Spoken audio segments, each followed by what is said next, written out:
On another Let's Talk with the Doc. I'm excited to be here this evening as always. A little bit late on the start, but I'm still happy to be here. I have joining me this evening Bishop Peter W. Koyea, the overseer for many locations in Africa, which we will talk about later on. So I want you to tell your friends about it that I have with me Bishop Peter Koyea. Share it with your friends and invite them to join us because I'm expecting a good conversation. So when I come back, I'm going to be talking to Bishop Peter Koye. Hang in there. It's Let's Talk with the Doc.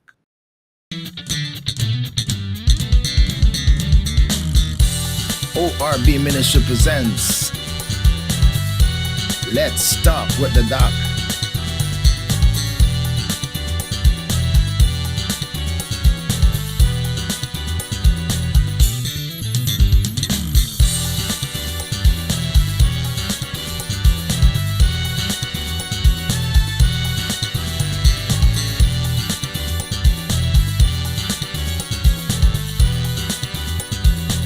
Grace Without Borders podcast.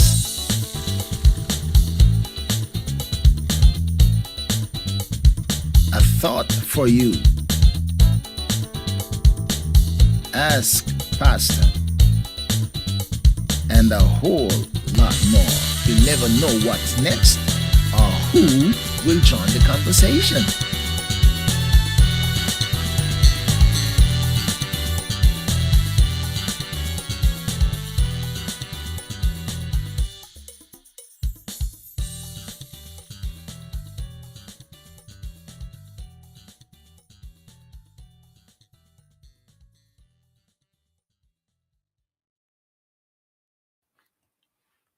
All right, my friends, I am excited to be here this evening again, and I want to thank you for joining me. And I have with me Bishop Peter Koye joining me live tonight, and he is not on the continent of Africa because he's just coming in, just leaving the General Assembly and having a little bit of America time. So he's in the United States joining me, but I'm glad to have him. And welcome, Bishop Peter Koye. Good to have you joining me tonight. Thank you very much, Dr. Beckford. I'm so much delighted to be with you on the show. I think is we have waited for this for a long time, but I'm glad I feel privileged by your invite to be on your show. We expected this a long time ago, but time and other stuff could not allow us. But we thank God. We are grateful to God that we can be here with you tonight. I'm ready Yes, now. yeah, just a reminder that we were supposed to do this, I think, in maybe February or way up earlier, but circumstances in life, you just never know what will happen in life. But thank God we are still here, and here we are tonight that we can do this again. So I want to thank you for taking the time, and although it's a challenge, but I'm glad that we're making it a makeshift and making it happen. So how are things going with you? How are you? I know you're just coming from the General Assembly. Must have been. I was watching from the distance, but you were right. You having hands on. So how was it? How was the assembly?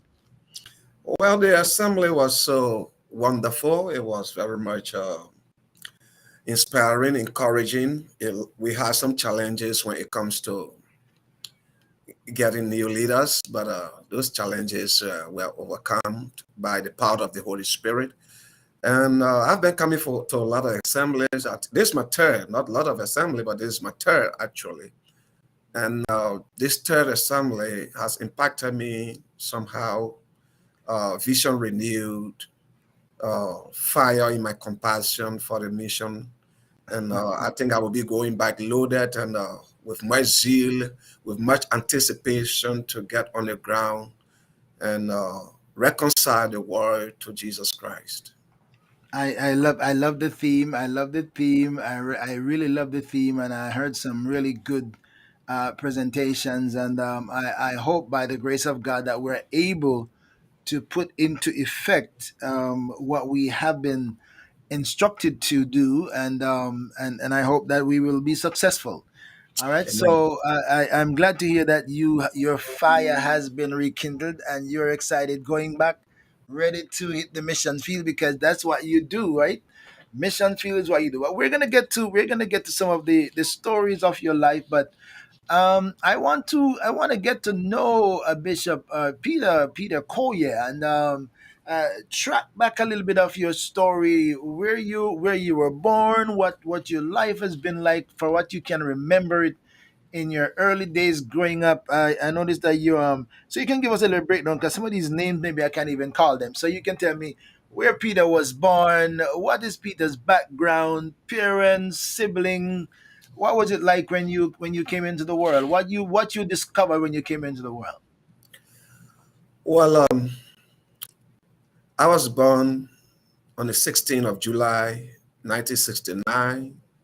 Oh, you're born July. You're born the 16th of July. Yeah, Oh, 1969. oh wow! I got saved on the 16th of July. I was born the 19th of July. Oh my God. I got saved on July 4th. Uh oh. I'm no, on the 1st of March, rather, but I got baptized on July 4th.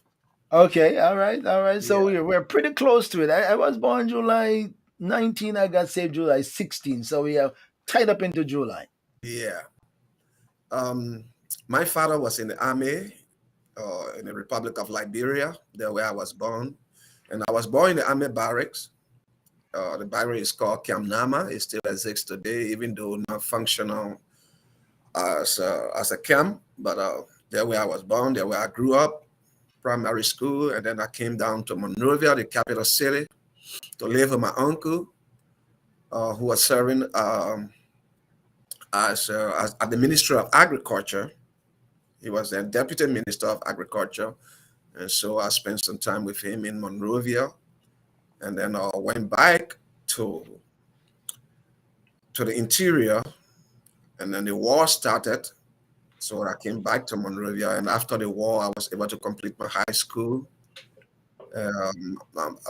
I'm born into a family of three children. I'm the last born of my parents. I have my elder brother and my elder sister. My father is deceased. My mother is deceased. I'm And, sorry to hear that. um, I came to Monrovia and living on my own and trying to find ways on my own. And I got back to school, graduated from high school, and then went to other training because I was interested in journalism and went to journalism school. And because I got on the radio when I was in high school. So Hmm.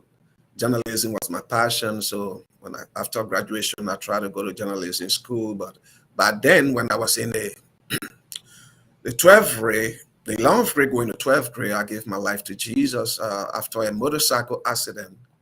And I gave my life to Jesus. And so in that same year, I got baptized. And that same year, I started going to the Bible school. So I So went hold a going. second. I know you're moving pretty fast here. I know you're moving pretty fast, and because you're touching some things that I'd like to hear a little bit more about. Yeah. So you're born. You had your two siblings, so three of you. What was the dynamic in your neighborhood where you were born?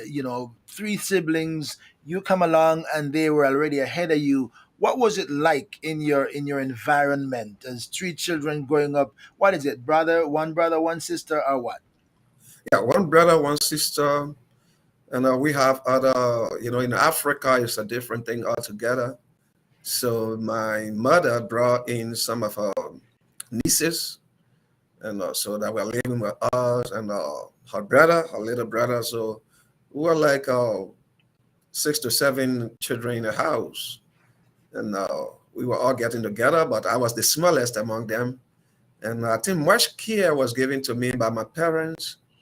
And in fact, when we go to school and they never had the tuition for everybody, they made sure that mine was paid while the rest still out of school, and then they will find means to get them back in school. So I was privileged to some extent and loved by my parents, and that's how it was. But I think we got along fine, and God kept us together. Some of them grew older; they left the house, and I also was taken by my uncle because when he saw my report and how I was doing in school, that's how he took me to Monrovia to continue my education. But I couldn't stand the city life, so I had to go back. When I got to the 10th floor, I went back in the interior, missing my mother, missing my father. Living with your uncle in the African setting is a bit different because sometimes you lost touch with that motherly love, and yeah, so I was really missing my mom, and I decided to go back. So Yeah, what age were you when you were missing your mom and want to go back home? I was around 15, 14, 15. Okay, so Yeah, you're a teenager then. yes, yes. Yeah.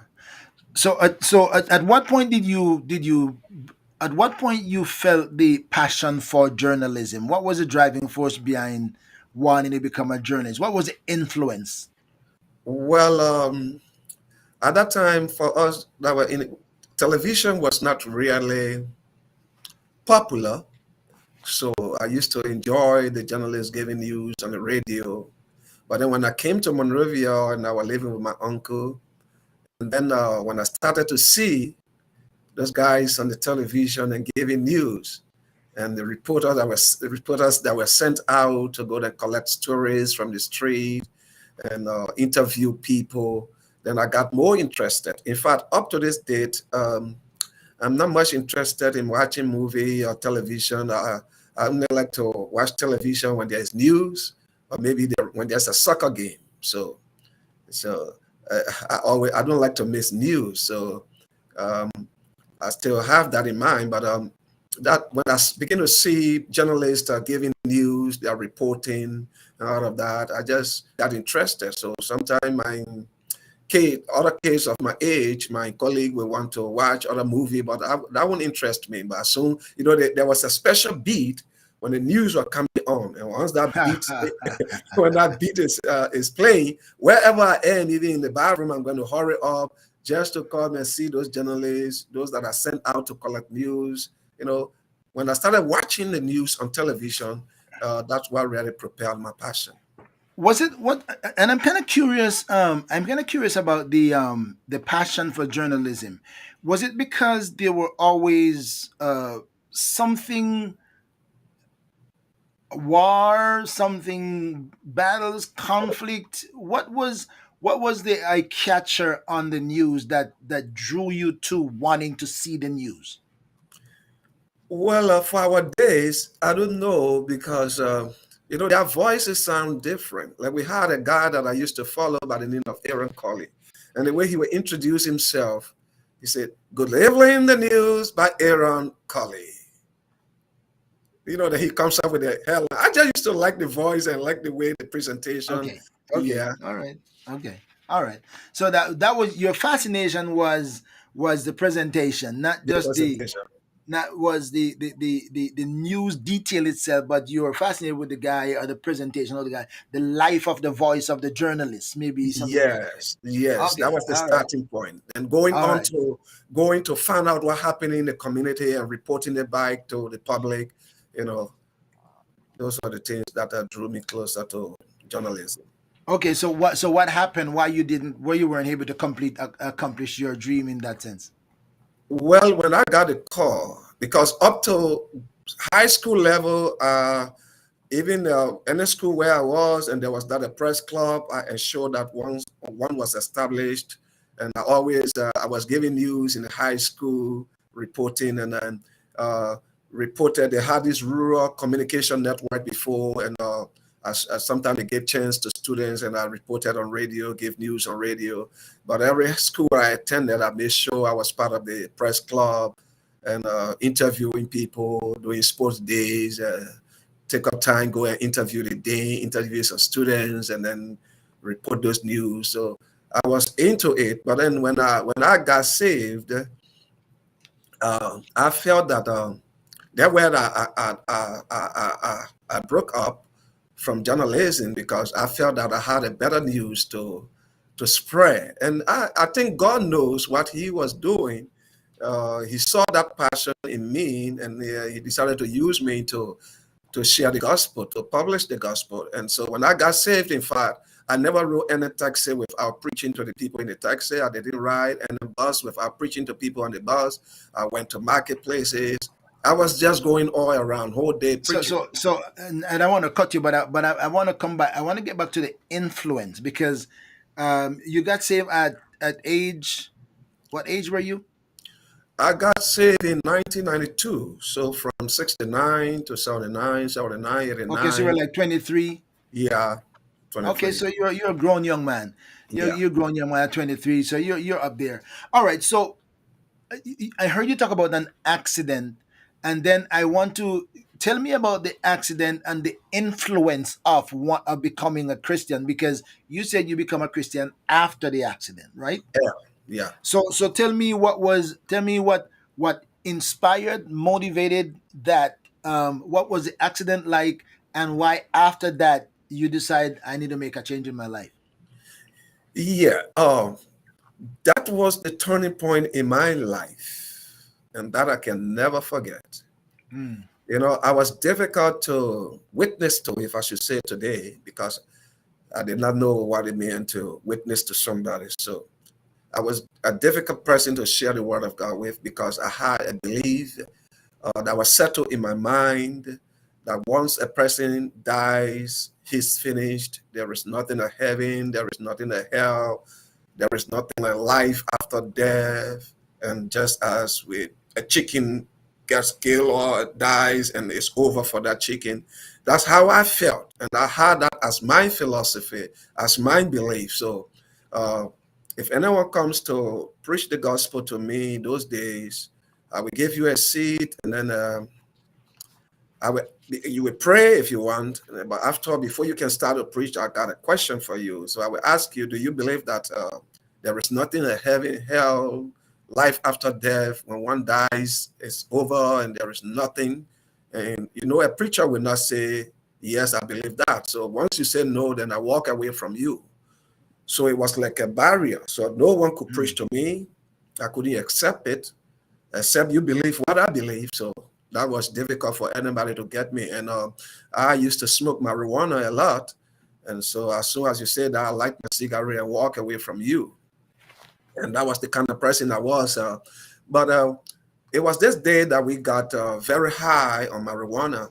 And one of our friends brought in a motorcycle that he just bought. And so mm-hmm, I decided to go and test that motorcycle. mm-hmm, But by then we drank a lot of alcohol, smoked a lot of marijuana, and I got on that motorcycle. That was in Monrovia. I went to a place they call Koyea Junction. So I turned from there. While coming back in a place they call Douala, that's a crowded market, um, I tried to overtake a taxi that was wasting time to branch in. So when I raced that bike and tried to overtake the taxi, there was this convoy of the Ekoma troop, the peacekeepers, heavy convoy with armored vehicles coming. And I was already on speed, so I have to twist and bend that bike on the other side. And I bend it. When I lay it the other way, I was on the ground on the quota, and it dragged me all the way. wow. But before that, yeah, I didn't go to school. I was trying to get back to school, and a Lebanese man that used to treat our family when I was living with my uncle, after the war, has promised. I went to him, explained my situation. He has promised to pay all of my tuition, everything for my school, every fee, including uniform and textbooks. So he told me to come on a Monday, because Tuesday he will be traveling to Lebanon. And that accident happened on Sunday. So after that accident, I went home. I didn't feel the pain. When I got home, I couldn't get out of, I got down from the motorbike. And so my friends came and helped me. And then I saw the whole blood and I couldn't walk. I had no money to go to the hospital. In fact, my friends abandoned me and I was lying down. And I missed that appointment with the Lebanese man, the doctor, who decided to go to Lebanon. So I missed that appointment. So the next weekend, I was lying down on a Saturday morning under the coconut tree, couldn't walk better. So days gone, and days gone since you had the accident. Yes, I had the accident Sunday. I should have gone to meeting on Monday. I didn't go. So it was now this Saturday. Oh Oh, I wow. thought, yeah, it was now the next Saturday. Oh, I thought I have missed everything. Then I was worried because throughout that time, I did not drink liquor, any alcohol. I did not smoke weed. So I was really normal. So I was under that tree when I just heard his voice. I didn't know that it was in the Bible. It said, just seek God. Your problem will be solved, because I was broken. I said, oh, my foolishness got me to miss this glorious opportunity. Where will I get money to get in school? So it was like all hope was lost. And then this verse just said in me, it was not audible, but it was just in me. Say, just seek God. If you seek God, all will be well. Just give your life to God. So I went to a sister who was a neighbor. She used to go to church, encouraged her to go to church, but I never one day agreed. So I told her, I said, look, tomorrow I will go with you to church. She didn't believe it. Yeah, she was so surprised. So the next day, I got dressed before her. And I went to her. I said, I'm going with you to your church. And she was saying, are you serious? I'm serious. So we went to the church. And it was a community church. And everybody knew me as one of those guys who were always in the ghetto getting high on drugs. So when I entered the church, people started people started, this other person would knock somebody, say, look behind you, see who's there. So everybody started looking at me, and the noise was getting high. And then the pastor said, hey, quiet, hallelujah. And he calmed them down by the hallelujah, because I was a troublemaker actually in the community. I was one of the top guys when it comes to smoking marijuana, so they were really surprised to see me in church. So I sat that day and the pastor preached. And when he preached, he called for an altar call. And I got up. When I got up, there was noise again. Some people started to make some remarks. That is not for fun. I hope you are serious. We are not joking here. Other people said, there is not a ghetto. All those things came from the congregation. But I did not mind them. They did not know what had happened inside of me. They did not know what I heard that drove me to the church. So I went that day and gave my life to God. And the good thing the pastor did was he assigned a brother to me that will help me in any question I have concerning God, concerning the Bible, and that will help to bring me to every activity of the church, the Bible study and prayer meetings. So the brother walked with me to my house. Yeah, he walked with me, and he was with me every day. And the good thing about the church, they had this morning prayer at 6 o'clock in the morning every day. They call it morning devotion, and that really helped to increase my faith, to make me to grow in the Lord, because they had a plain lesson that they were going through. And it's from that devotion I started. They would let everybody have a time to share the word of God. So it's from there I started sharing the word of God, and that's how I grew up. But then the good thing is that after I got saved, the following week, I said, let me just go and check. Something just said, go and check. If you don't see him, you can write to people and just anywhere asking for scholarship, but go and check. So I went to this Lebanese man clinic.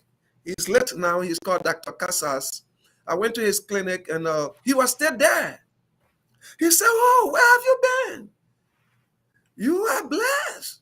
So you thought he was gone. You thought he was gone, but he was still there. He was still there. He said he canceled his flight. He had some emergency patients to attend to that could not allow him to go, that he was going down the next week. So it was good that I came. God blessed me that he did not go. So he gave me the money I needed. Wow. Everything. He paid my school fee for that whole year. That was the first miracle God did for me. That like increased my faith. Yeah. Because I thought you were gone. But I just said to myself, let me just pass by and see, And I passed by. just what you thought you had lost. Yeah. Because you had the accident, you thought you had lost it because he should have left already. Yeah. But now you gave your heart to the Lord, and something says, still give it a try, give it a shot, give it a try. And then you went there and the guy was still there. He was still there, yeah. Oh, wow.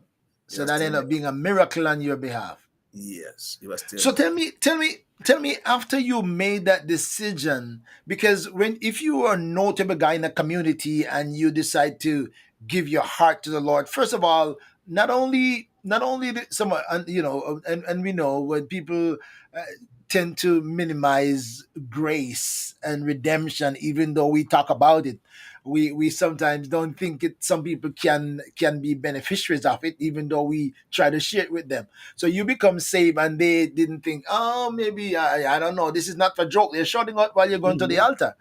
All right. So what was the response of your friends who were the smokers in the ghetto with you? What were their reaction when they hear and see you gone to church and say, "Oh, Peter went to church today"? How did that go over?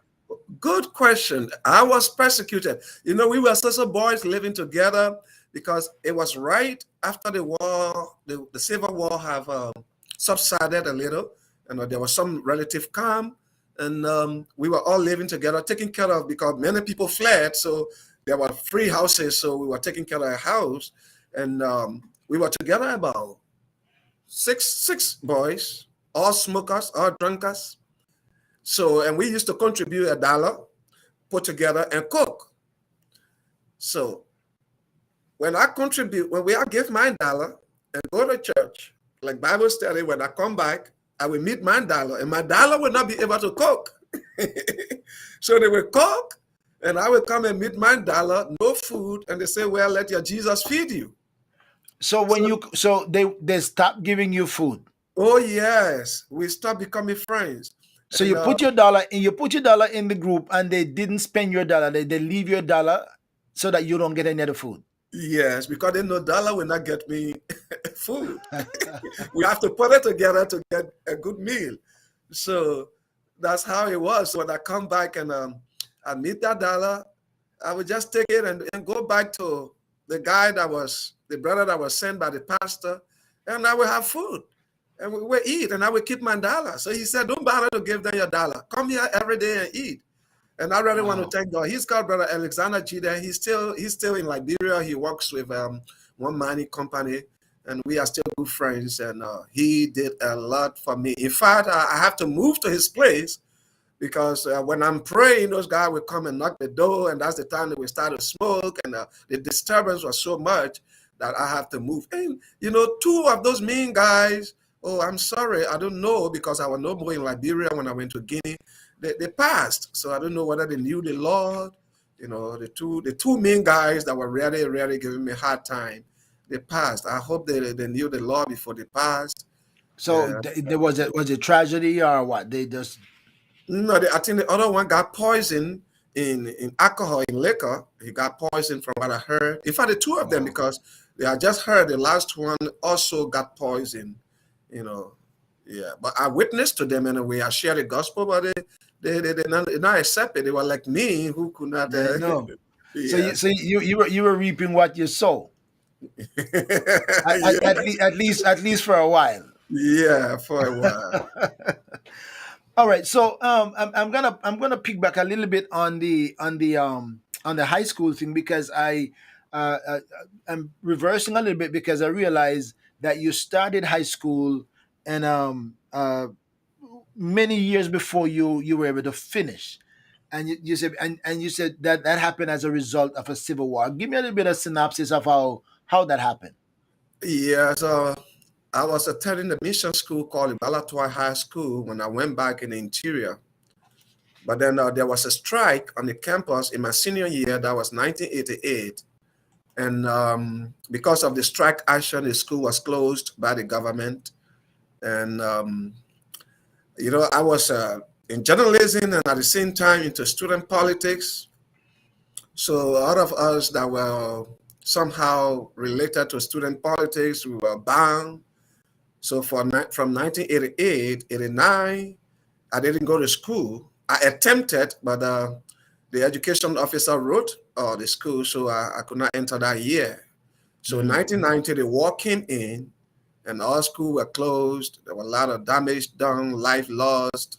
And then 1991, the war continued. In 92, uh, the war subsided. There was some kind. So it was that when I tried to go to school in 1992 to get back. But then when I got back, I got a chance to go back to school. They said, well, you cannot continue in the 12th grade. I went to every high school that I knew. They could not accept anybody in the 12th grade. You have to go back in the 11th grade. So I went back to the 11th grade, but it was not no more like a burden to me because I was in Christ, and it was a joy that I repeated the 11th grade, not because I failed, but because that was a system set up. They could not accept a 12th grader. And I did well. In fact, I was now a Christian. Um, I became the student council president for my school, and I was still preaching in the school in every chapter time. I would still preach the gospel in my class when there's a free period. I preach, and I'm so glad that many of my classmates, today, some of them, the gospel like a seed that you plant. Sometimes it may not germinate on the spot that you share it, but sometimes afterward, yeah, because some of my friends, one is a chaplain in the army right now. The other one has a church ministry going on in North Dakota. When I will be visiting North Dakota, I will be preaching in his church also. He's a pastor. So not only the two, there are a lot of them that are in the ministry from what I used to preach those days. So I just want to give God the glory. Yeah. That is interesting. That is interesting. And my friends, I'm talking to Bishop Peter W. Koyea, and boy, he has is an African minister overseer for. Remind us all of the locations that you're overseeing now in Africa. Okay, I oversee the Republic of Guinea, Conakry, Guinea-Bissau, Senegal, and Cape Verde Islands. And all these countries, by the special grace of God, I moved in there and planted those churches, by the grace of God. We're gonna get to some of the planting, church planting, but I want to drag back a little bit on the speed of your progression. You got saved. You became a Christian in March, I think it was, March and 1. in March, and then in baptized by July, and then started going to Saturday Bible School the same year. What was the motivating factor into you wanting to go to Bible school that early? Yeah, immediately I got saved. Um, that early morning devotion that the church had was really the foundation for developing my faith and for developing me in every way when it comes to ministry, because it was in that devotion I started preaching. And I don't know, I think it's the Holy Spirit that just drove me, because I did not even know the Bible. I did not have detailed knowledge of the Bible, but I was already preaching, and I was preaching my life. Tell people, see who I am. God can change you. You guys know me. I was a smoker, a drug addict. You know me in all of these ghettos. The Lord have saved me, and today I'm free. And that was my message. And I got interested a lot in Paul's message, because I remember those days. Um, I used to throw stone at churches, you know, You just throw stone at stone, churches. yeah, stone churches for noise. I did all of that. And so when the story of Paul, it was when he got converted, that also gave me the courage that, oh, I can be, I'm not spoiled. But God but still that that's what I remember as you said that, because as a matter of fact, before I even knew that, I thought of it when you told me about they people were kind of curious or skeptic whether or no you were serious when they saw you come to church. So let me go back a little bit on that, as you say, your Paul thing. What How soon did the church people believe that something really happened to Peter? yes, when they saw the persistence. And I was never missing, you know, in the morning devotion, never missing in Bible study, never missing in prayer service. I was very early, the Sunday school, got involved with the ushers to clean the church. You know, when they saw that I was engaged and how I attended church activities, and they saw that I was no longer pairing with those guys in drugs, I was no longer seen in the ghetto, then they knew that I was serious. Okay. All right. Yes. So they saw a change. Yes. So the doubters began to believe when they saw consistency. Yes, and their love to me was overwhelming. You know, some of them gave me clothes, gave me shoes. When they saw that I was serious with the Lord. They helped me a lot, helped me a lot. They fed me, did everything for me. That's good. That's great. That's great. All right. So tell me about your progression now in your development, because you went to Bible school in that time, graduated from Bible school in 1994, and then you went back to complete your high school. Yeah, I was going to the Saturday Bible school at the same time going to high school. That was Okay. how zealous I was. I wanted to get more of God. So there was the Monrovia Bible Training Center. Even though the church I was in was, should I say, oh, I would not want to say that, but with the knowledge I have now, there was some legalism in the church. But I didn't know all of that from the start because we could not wear, excuse me, short trouser. As the brother could not wear short trouser. You cannot listen to any other radio station if it is not a Christian one. You cannot watch football game. You cannot play any sports, and that's kind of legalistic church. Yeah. Our Yeah. sisters never used to wear earring. They tie their hair close, all their ears, and so forth. So, but when I went to the Monrovia Bible Training Center, then I saw the other side of the gospel. Then it helped me a lot. I was a Saturday Bible school, and I went there for 2 years and graduated. But I was going there at the same time going to school. So when I graduated from high school, then I was free. But I graduated also from the Monrovia Bible Training Center. Then I went to the Spiritual Life Training Center. Yes, I went to that school and also graduated from the Spiritual Life Training Center. I never stopped there, and I went to the Christian Theological Seminary. So I was just going on and on, on and on, You do, on you just you're just climbing. So okay. At what point did you find this lady that became your wife, and in the process of all of that, how did you run into your wife? How did that happen?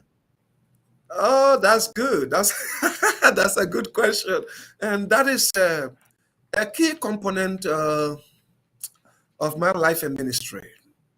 Because just as I told you, the church then that in which I got saved, um, if you are going to marry somebody, you are not allowed to sit with the person. You are not allowed to have a conversation with the person, except there are 3 or 4 people around. So you can walk with the person, you can attend an event with the person, and so all of these laws. But by then I have gone to the Bible school, I've gotten some deeper understanding, but I was still in the church. So it was when I went to plant the first church. In fact, the first church that I ever went to, my wife, she was not my wife then, she was living in that area and was like gathering children and ministering to children, but she was saved before me and she was in this church before me. So the Hmm. pastor saw the need that instead of just gathering children, there's a need to plant a church. And I got saved in 1992, in March, got baptized in July, and I was attending the Bible school. But then in 1993, September, the pastor sent me on that mission. So I said, wow. So So that was just 13, 14 months months, after you got saved. yes. And I went there. The church is still there, and I started as church. So we started meeting on Sunday, and the church started to grow. And every time there was a joint service, in fact, because they had a Sunday where all the churches in Monrovia would come together, and I always carry the biggest congregation. And things start happening. In fact, a brother from Nigeria who was serving a peacekeeping mission, when he saw the kind of work that the Lord was doing through me, he decided to buy the church a land. So we bought a land and we built a temporary restructure where we were meeting.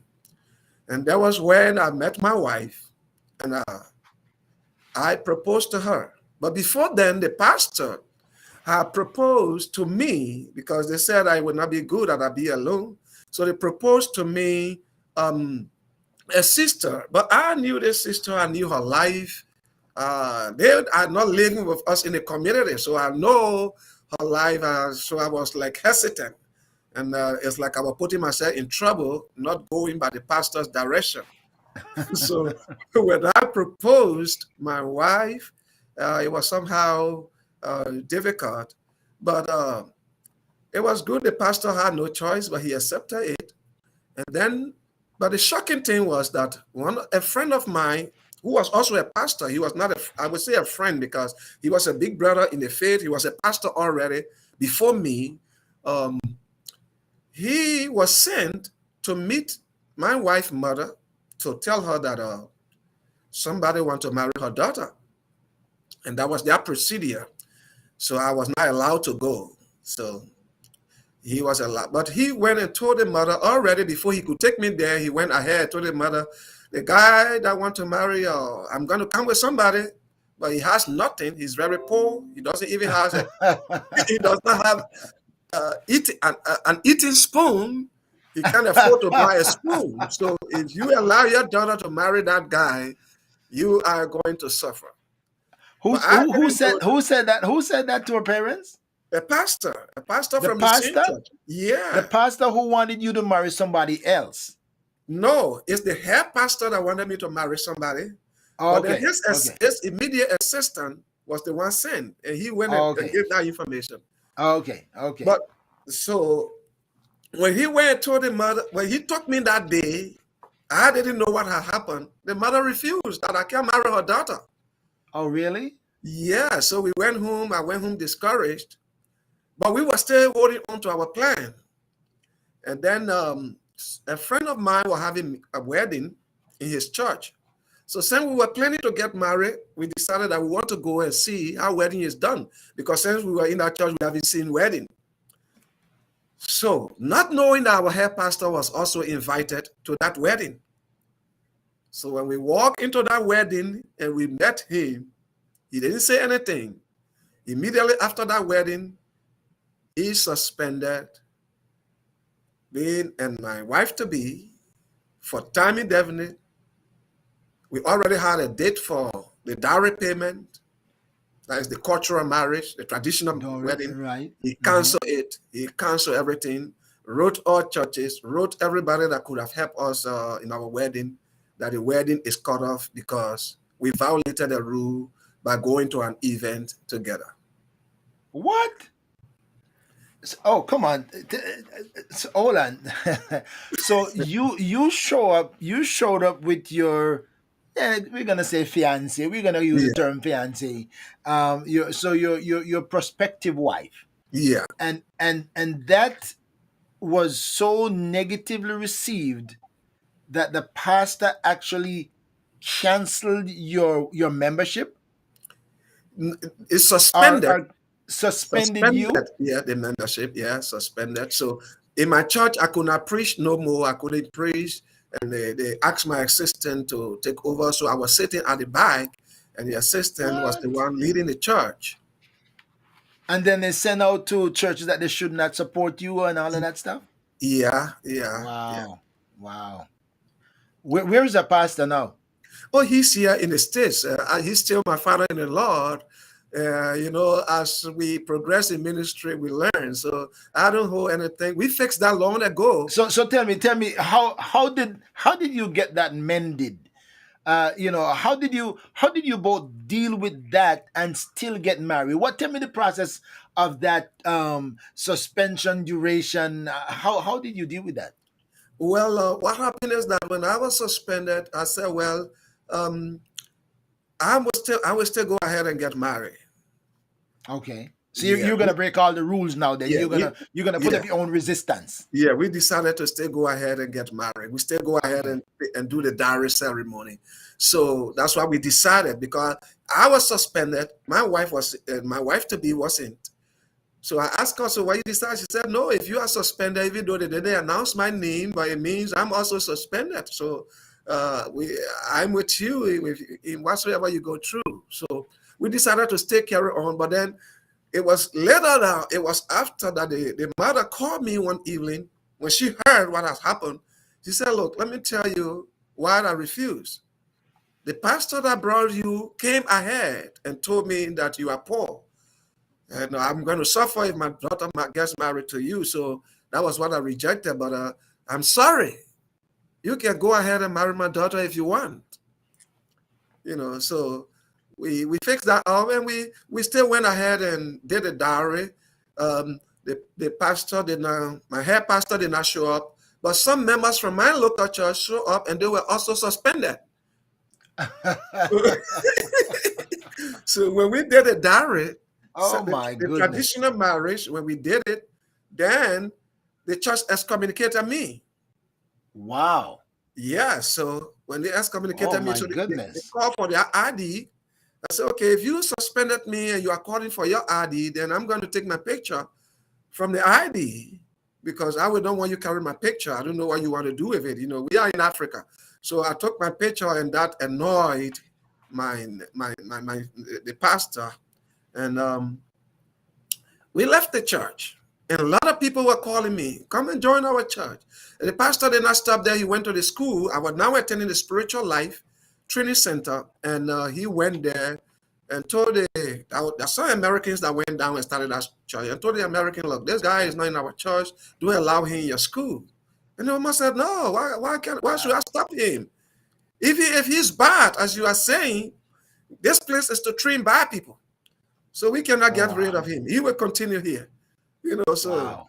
and I graduated from that school, and So he was making every effort to derail you. yes, but we try as much as possible. And while in that, I got some friends that called me, and we were still praying.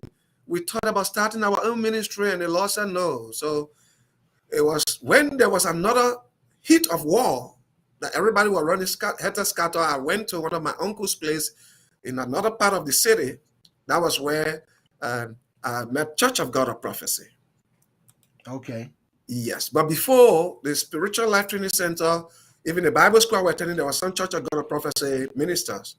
And I tell you the truth, the first time I saw that new Church of God of Prophecy, I laughed. And I got a friend who said he's a member of the Church of God of Prophecy. I said, what? Church of God, then of Prophecy? I said, you are kidding. You are in a cult. In a cult. Yes. I said, how can I be a Church of God of Prophecy? Because we have a group in Liberia they call the Prophet Church.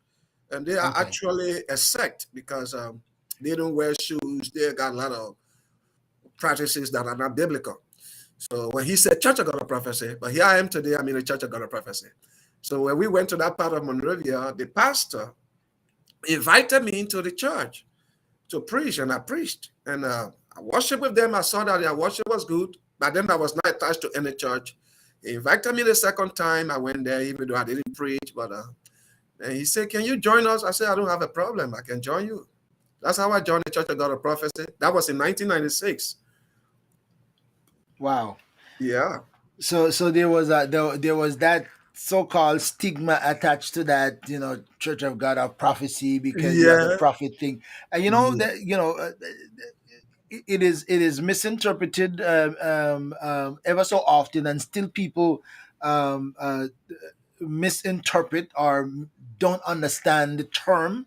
And we get calls even from our local church. Sometimes people call because they're looking for a prophet. They're looking for a prophet, and I realize that we are not one of the prophetics. It is a legal identification. So people, can. So I think that was the whole idea.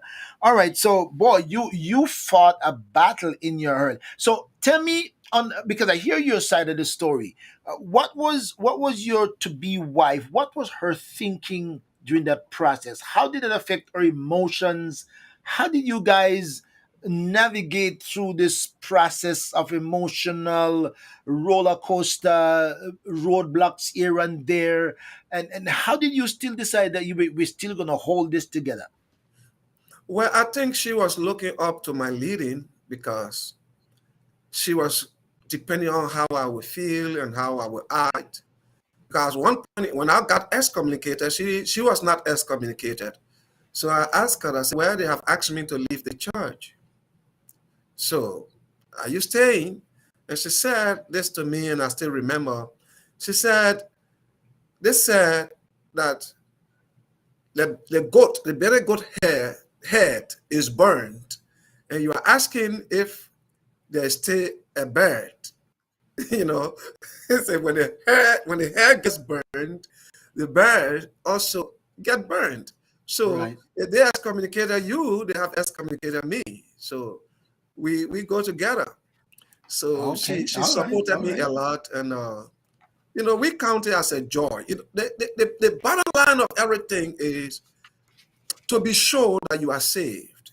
When you are truly born again, some things that will bust people head up and make them act disorderly.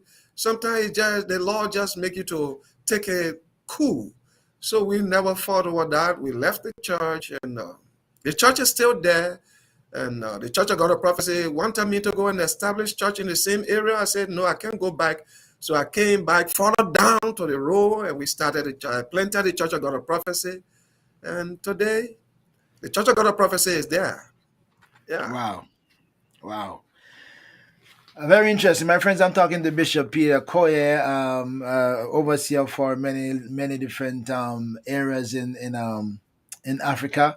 We're gonna talk a little bit more about his journey, the risk and the benefit of ministry, and one of the reasons this is such a fascinating platform for me is that you see somebody and you have no clue what their journey is like when you just see them, because I would never, well, I mean, of course I couldn't, but just to hear your story, it is fascinating. It is fascinating that the young men, I don't know how I would deal with something like that. I don't know how I would have dealt with it if I found myself in the situation that you were in.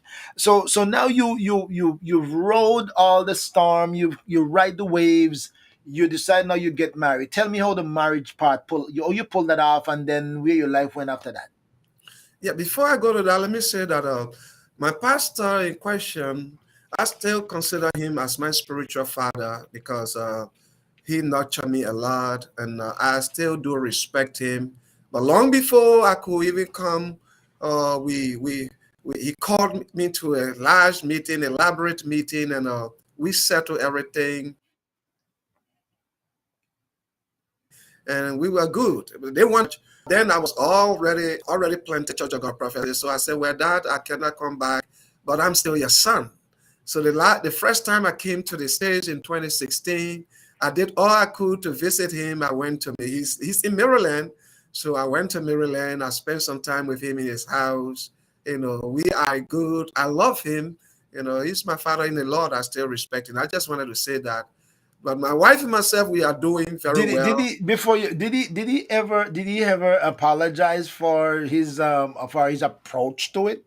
Yes, in that meeting way back in Liberia, a long time ago. Okay. And I Okay. also and I also apologized to him and said if I did anything, because what already got to him was the taking off of my photo from the ID. So I say I'm sorry, Dad, if I did anything. Yeah, he did, and I also did, and we been good before he came to the States.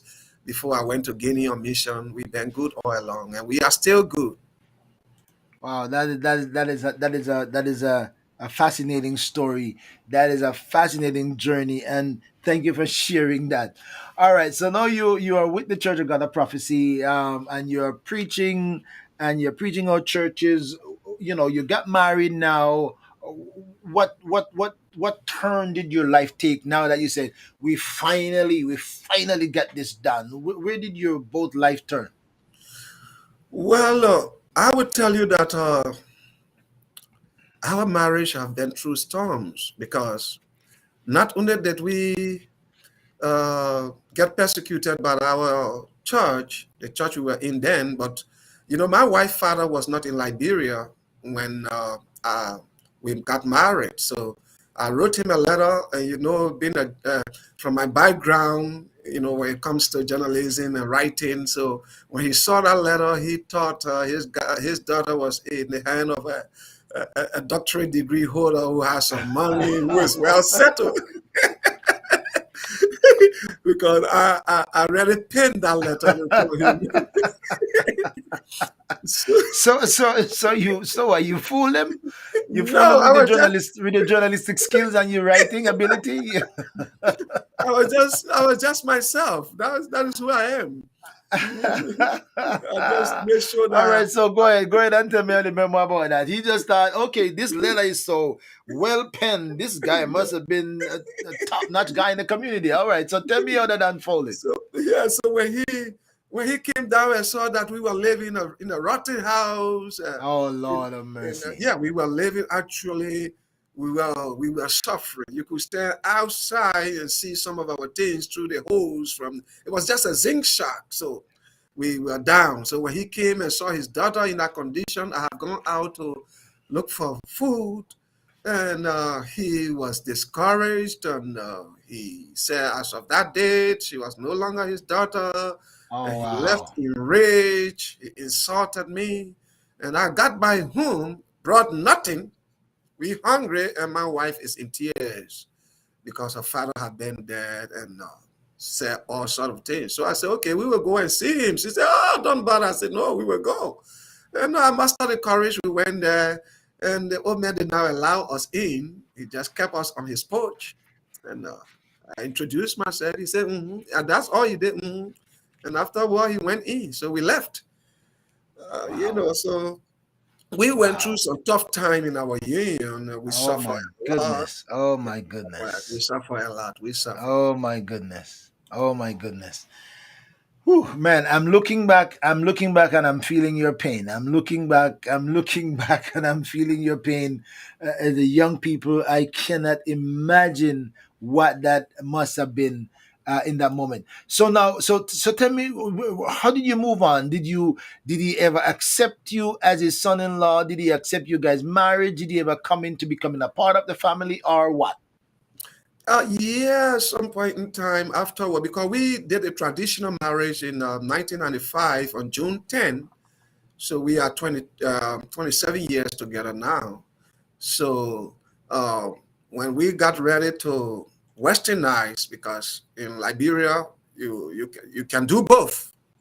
So we did that in 2000, and he showed up, but he was a wealthy man to some, yeah, because he was the a manager for one of the largest rubber plantations in the world that we have in Liberia. I think it's the second or the third.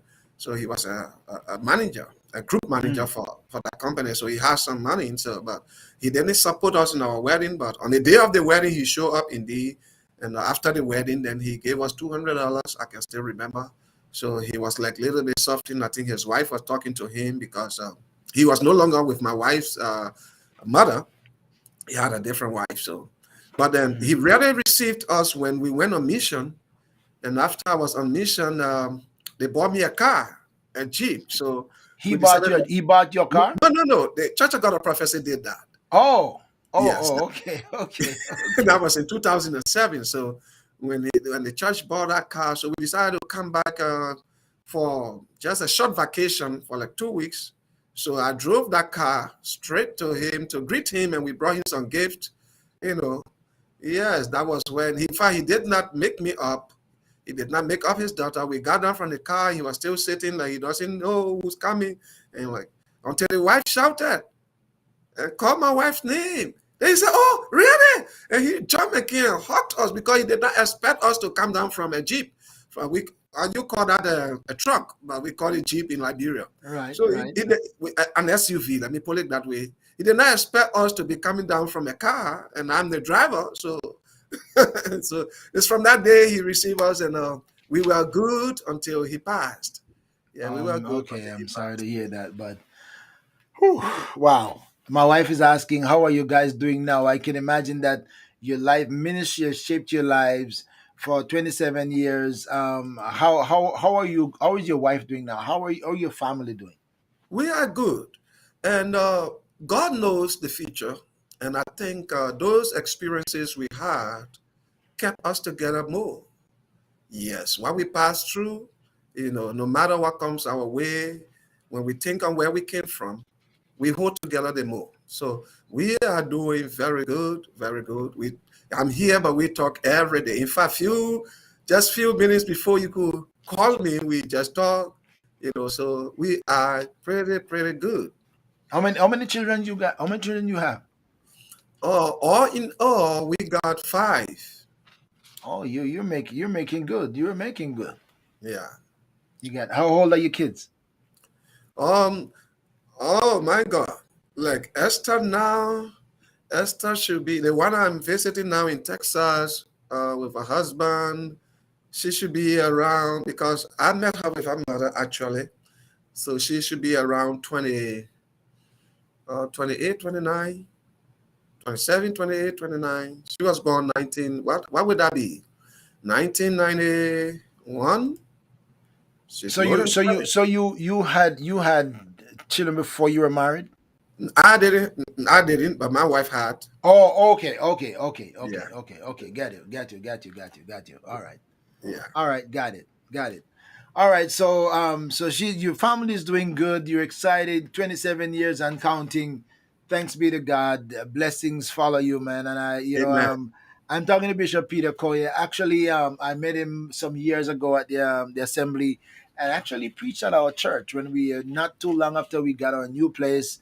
He actually preached at our church. The last time he was here, I think, and after all the COVID and everything happened, years have rolled by, so now it's good to run into to the bishop again, a friend of mine, and I'm glad to be having this conversation with you, my brother. All right, so your ministry, because you have been in challenge. So tell me, how have the Church of God of Prophecy utilize your ministry skills, and how did you get into being the overseer or the leader of so many locations? Well, sometimes I look at my life and I don't understand my life, but I know God understands it. And because going to mission was something God pushed me into, just as it was in the book of Acts, when the church got persecuted, then the church spread. It's almost like that because I got into the Church of God of Prophecy in 1996, and the Church of God of Prophecy helped me. Through the church, I traveled to Ivory Coast for the first time. I left the soil of Liberia. It was through the Church of God of Prophecy, and then the Church of God of Prophecy paid for my school fees to go to the Christian Theological Seminary to have some theological knowledge. I think it's the Church of God of Prophecy. And true, we used to have one bishop, Hyatt. He came to Liberia, and our fee secretary at the time put that request, and the four of us were selected to go to the seminary. So the Church of God of Prophecy have shaped my life, my spiritual life, my thinking for the better. But while in Liberia, our pastor, I planted this church in a place called Battery Factory. And right on the road, we got a land right on the road. That's another story. I don't want to go into that because the way we got that land, we were fought from inside and from outside, but we still got the land. But then I started getting some persecution from within. I got some persecution from within. But I went to a convention in Ivory Coast, and they put out the list of all these African countries where the Church of God of Prophecy was not. And Mm. Guinea just flashed bigger to me. And so that was 1998. And so I had in my mind, I want to go to Guinea. So 98 up to 2000, there was no sign. First, I thought, because they asked those who want to go, I put my hand up, and they didn't call us again. So I was waiting on them. Up to 2003, 2004, I told my overseer I want to go. And I was then serving as district overseer for the Monrovia district. There was no money. The overseer said, we don't have money to send you. So I said, okay, I got a strategy. We can have a joint service, and let's see how people will support the mission, the trip. Mm-hmm. He said, Mm-hmm. okay. So we wrote all the churches in the Monrovia district. We called them to a joint worship service, and we raised a good sum of money. But after the service, the national treasurer left, and the bishop was about leaving. Everybody left. I was waiting. They never called me up in that service. They never prayed for me. They never mentioned Guinea, even though the envelope that was sent out on the support for mission journey to Guinea, but nothing was said. They didn't call me up. So I was like, what happening? So after the service, so I decided to ask the bishop. So I will say, they say, oh, Brother Koyea, we are sorry. We have other churches here that are in need. So the committee Oh met. man. The committee met. Then so we can send you now. I said, which committee? Because I'm part of the National Administrative Committee. Where did the committee meet? And I was not there. He said, oh, we met. You were not there. I said, well, why you call the meeting? I was not there. So he tried to explain. And then the Spirit of God just said to me, keep quiet. Don't say anything. Because I was like getting annoyed. He said, so the other church has rent issue. That one has a roof problem. And this one has, so the money we collected will go towards that. So I didn't say a word. I kept quiet. I said, okay, thank you, Bishop. And I left. So when I got home, I told my wife, I said, well, today I'm leaving the Church of God of Prophecy. She said, why? I said, well, I organized the program, went around, distributed envelope, called pastors to meeting, gave them the vision. They had the program. They didn't mention me. They didn't pray for me. I don't have a problem. But then the money that was raised to get me going to Guinea, they didn't give it to me. So my wife said, oh, is that why we make you to leave the church? I said, yeah. She said, then it means that God did not call you to Guinea. Because if God did, it's not because they didn't give you the money that you would not go. Wow. So she put me down. I said, okay, you are right. Wow. Wow. So she said, let's go and call my sister husband in the States. So we went and called that brother in the States. And that day he sent me $100. I had a control number, but I couldn't go get it. So the next day I got $100. So Tuesday I called my church members to the church, the leaders, everybody. I said, I will be leaving on Thursday. He said, well, I said to Guinea. Some started to cry. I said, but I don't have enough money. I only got $100. And I'm going to leave 50 with my family. I'm going by road. So some of them contributed. Some people brought money. And so when I got some money, I went to the bishop. I said, Bishop, I agree there's no money, but I want to go. Can you just pray for me? He said, how will you go? There's no money. I said, I have money. He said, let me see. So I took out the money and showed to him. He said, where did you get it? I said, well, my wife, sister's husband, sent this money, and then church members also contributed. So I'm going. He said, okay, I will do you a letter. I said, just give me a letter that the church is sending me in case I'm asked. He said, I will do the letter, but don't tell any member of the committee. I said, no problem. So he did a letter and signed it, and I knelt down. He prayed for me, and the next day I went. But there's a friend of mine. He's still in Liberia doing ministry, and I was thinking, how will I share that money to leave a portion with my family and carry the portion? He said, look, don't think about going, because I was going to see the land and come back. I was going to spy out and then do some assessment and come back. He said, do not think about transportation to come back. Only have your transportation fare to go. Don't think about coming back, because I wanted to carry a bigger portion and leave a smaller portion with my family. He said, no, just take your transportation that will carry you in, not what will bring you back. So I agree with him, and I left back a huge portion with my family and just took my transportation. And God led me to pass through Sierra Leone, where we have a church. And I tried to find a church in Freetown, located the church, and there where I got the breakthrough. I found the church, found the pastor. He lodged me, and then that Sunday, he said, I'm sorry, I got a guest preacher, so you can preach. I said, okay, no problem. So the guest preacher preached, and then they still raised offering for me. But he told the church that I was going to Guinea to start the Church of God of Prophecy. So everybody raised. Then right after the service, a man went to him and said, look, I want that brother to lodge me. He said, I want to lodge him. Can you?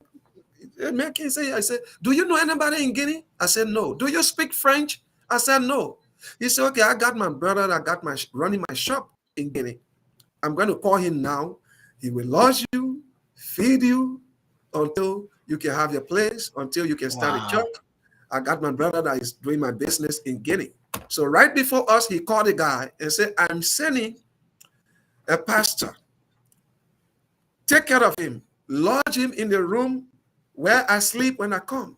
And that will be my first time ever to sleep on an air condition.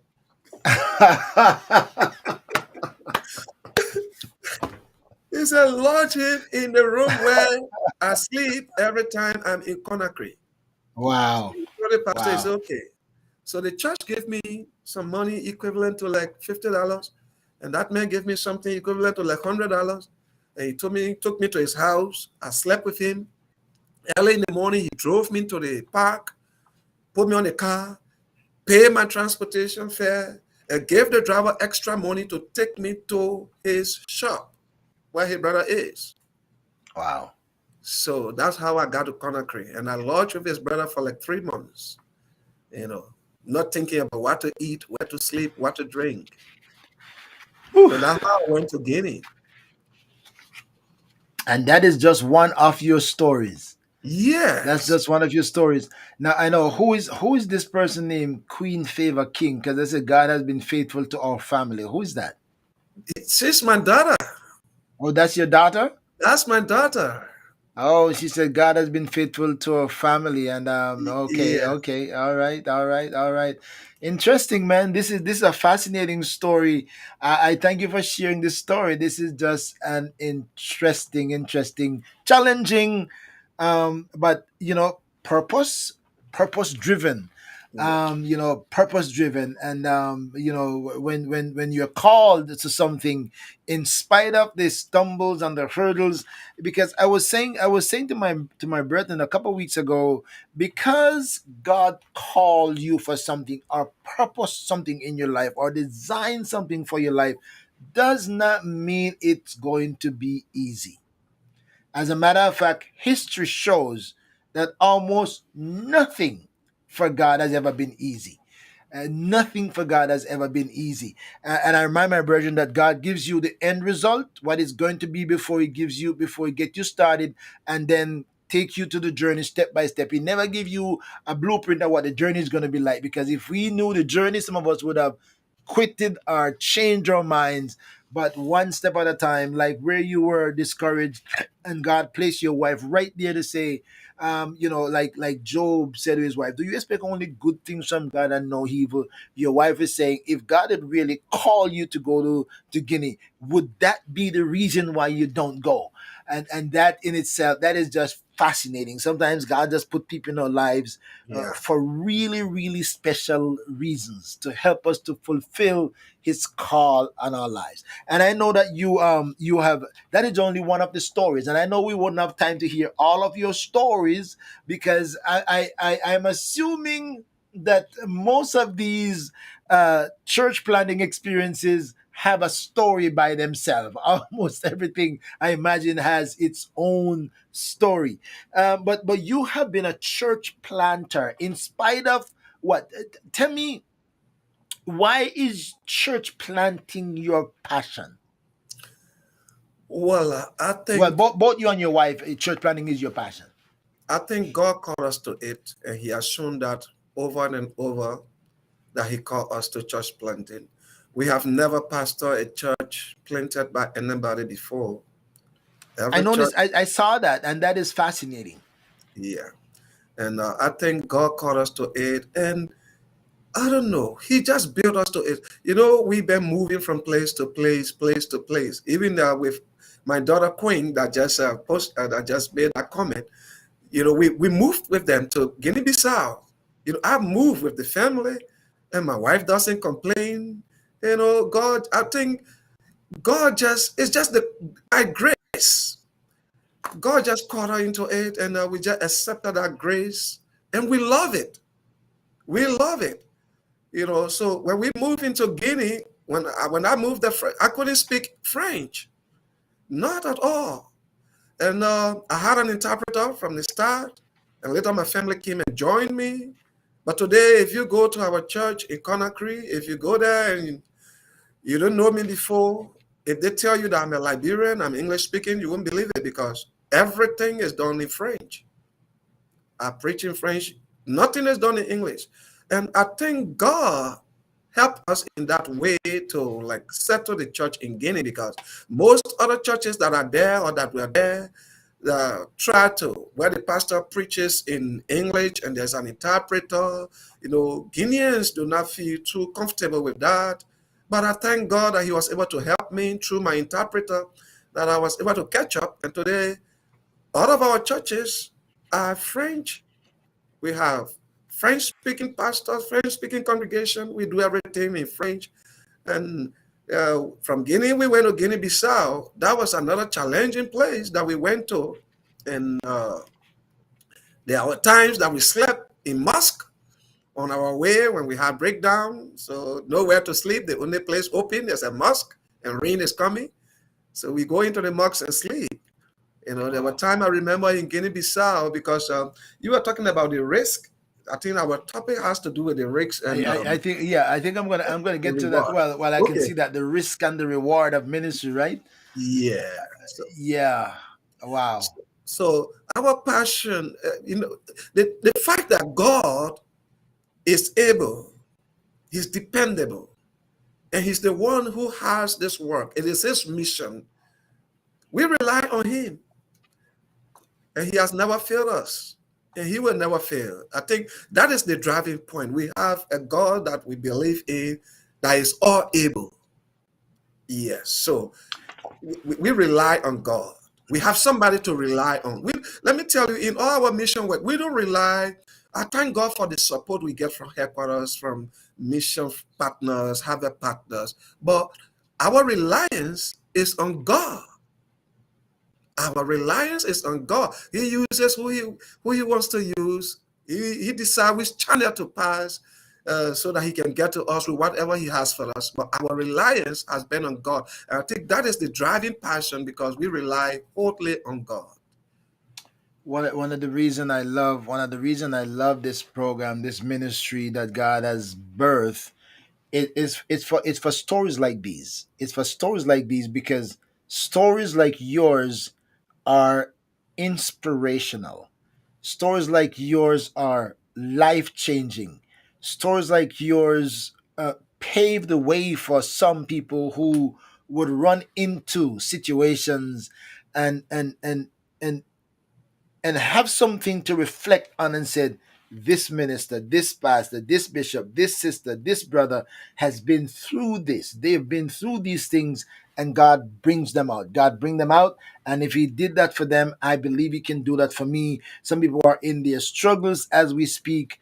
I'm just hoping that God continue to use this to be a source of an outlet, a source of Amen. inspiration to other people, because I'm sure some people who even know Peter Koye maybe don't know your real story. They see you show up someplace and don't know the full story. Some people are gonna watch this and later on and said, "Wow, I never know that. I never know that about him.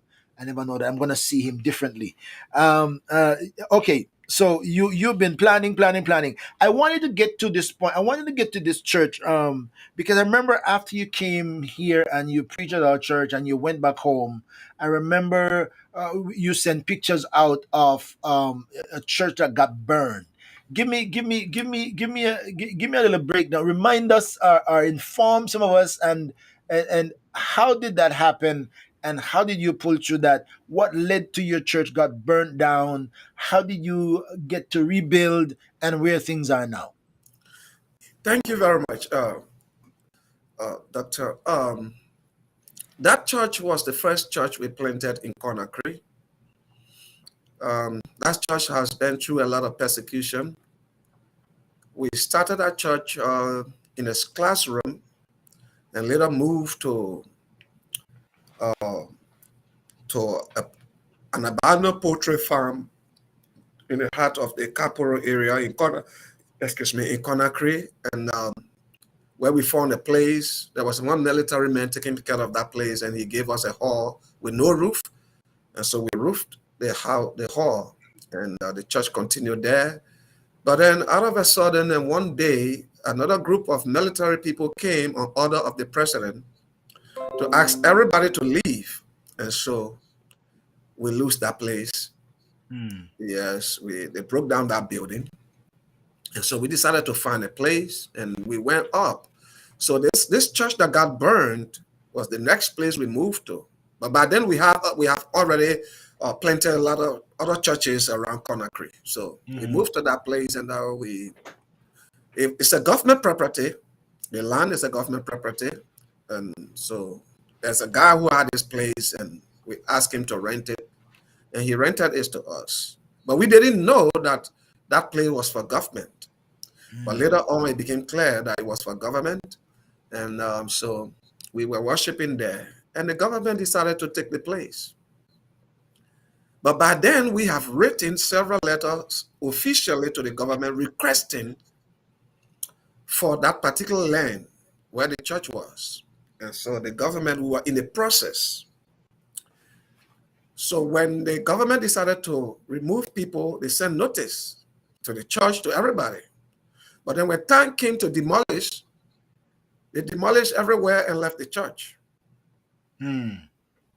So that got to the nerve of some people. So what was the purpose for the demolition? What were they expanding, doing something else? Yeah, the government wanted the land to build government ministries and lot some to embassies and other institutions. Okay. Yes, but before they tried to clear people from that place before, and that was the second time they were doing it. So when they left the church, they also left mosque because there were some mosques around. People felt that why should they leave the church, and so when they mobilized, there was a nearby mosque not far from us. They went and had a meeting, and they mobilized the youth in the community who came on the church.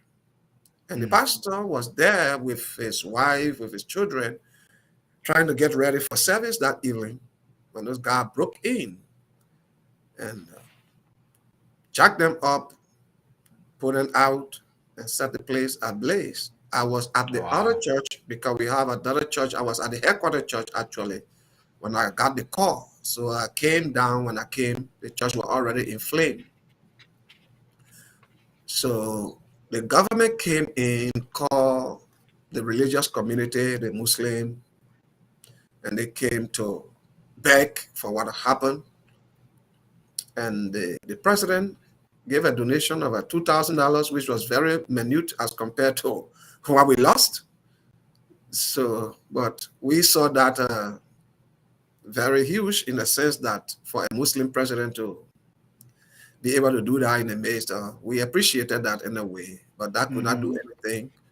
And so we went on to rebuild the church with the help of headquarters, because everything was burned. So we got the chairs, got instrument, rebuilt, put a new roof on it. And then after a year, the government came back requesting for the land. Oh, really? Yeah. Wow. But then we have intensified our request. So the guy that was ahead of the demolition came and said, look, the letter you guys wrote to the Religious Affairs Bureau did not get to the Ministry of Habitation. So had we seen that letter, we wouldn't have come to break down the church. So he gave us the way. So we went and met, and we have a brother who is very influential too in the country. We met him, and he called the campaign manager for the party, the government that were in power, their political party. And that political party just made a phone call to the religious bureau, the director, and he wrote a powerful letter on our behalf that they should relocate us and give us land, because that place was allotted to another ministry where we were. So we accepted. This time it was not just broken down. They allowed us to take down our roof. And then they gave us a center where we can be temporarily until they gave us our land. So they gave us the youth hall. And then when we have service, the church is meeting right now. So we're in the process. They got through with government agency, and then they went to private institutions. They went to the embassies, various embassies, and then private institutions. Then when they were getting to us, that was when they overthrew the president. So the military took over. So everything is on hold right now, but we are confident because our letter have reached everywhere. The minister have signed. So we are just waiting for the team to come on the field and show us our land. So they are giving us a land now free of charge that we will have title to. So Are you gonna get any grants and stuff like that to build? Yes, they will. They will. That's what they said. They will. They're going to help us to rebuild. And thank God for So they that. Thank asked God us, for that. they asked us, and we submitted the estimate cost of what we had there. So all that is with them. That's God. May God bless and prosper you guys. Amen. Whew, my friends, I'm talking to Bishop Peter Koyea. Man, he's remind us of all the places that you're overseer for. We're gonna come to the wrapping up part of it, and I'm gonna give you a little bit of time to give me a summary of the risks and the benefit of ministry, because you are a church planter. You have covered so many places, and this is fascinating that you said, because um, as you said, that you have never gone to pastor a place where there was a church. You're always establishing, planting churches. Um, uh, I'll get to the benefit part of it, but tell me in your own words. Okay, so about the risks and the benefits of ministry, because some of the areas, which area would you say is the most, has been or is the most threatening, challenging area that you have planned in the church? What are some of the worst circumstances that you have experienced? What have you risked in going into some areas, knowing what the risk was? Well, every area, once you, in our present world, and attain the word before our time, once you are taking the gospel, the true gospel, you are going to face resistance. Risk is a situation involving exposure to danger. Humanly, there are risks in ministry, especially the kind of ministry that we do, like that is church planting, you know. But I think spiritually speaking, there are no risks at all, because Jesus bore all the risks for us. So, so if I say a humanly, I would say there are risks, but spirit. Because I remember one time we were in Guinea Bissau, and they have these Islamic extremists, and they call them, oh my God, uh, oh my, I forgot their name. Bifa. They call them the Bifa. They originate from Senegal, and they deal with juju, and they go around begging. And so this guy came while we were in Bible study, and he entered the church to beg, and in a disturbing manner, and shouting, and chanting. So I told him to get out. I told him to go out. And he tried to resist, and I shouted at him to get out.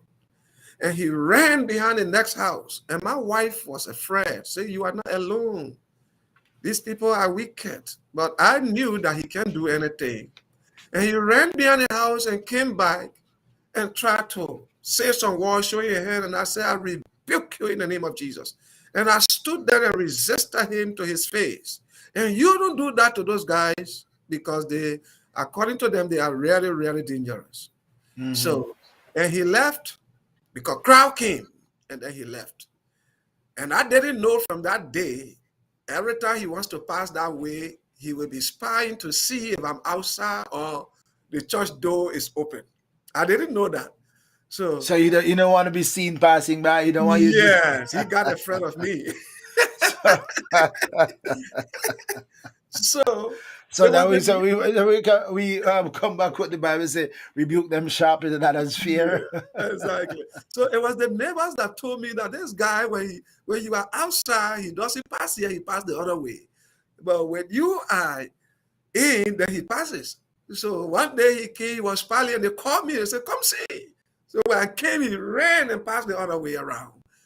So when, that's why I said Jesus bore the risk. Paul said, to die is gain. For me to live is Christ and to die is gain, right? Yeah. Yeah. So there are risks, yes. Naturally, humanly speaking, there are risks. You're going to risk your comfort. You're going to risk your family. You're going to risk many things, and as you do church planting, But Jesus Christ risks everything for us. He risks his divinity. He risks wrecks his singleness. He wrecks his glory. He wrecks his position. And he came down on earth so that we can be saved. He wrecks his life. He went to the cross. So I think when it comes to wrecks, spiritually speaking, Jesus wrecks is all for us. So uh, I like to take challenges. We are not all missionary. Now I'm speaking as a missionary. Somebody who maybe is a pastor may not want to take the kind of risks, as I may call it, that we take. But I've been to Guinea Bissau, I've been to Senegal, planting churches. I went to Cape Verde to plant churches. So I've been around in Liberia. I've been planting churches in Guinea. Sometimes people get comfortable with our setting in the capital. Like the first church we ever planted outside of the capital of Guinea, nobody was willing to go. So I, being a national overseer, I said, well, I will go. And I went to Korea, about 900 kilometers from Conakry. And I spent 2 years there with my family, and we planted the church. And today we have about 2 strong churches with other preaching points in villages in Korea. So we take the risks because we know Christ have already bore the risks for us, and we rely on Him to carry us through. Just in case somebody don't get the clear word what the bishop was saying.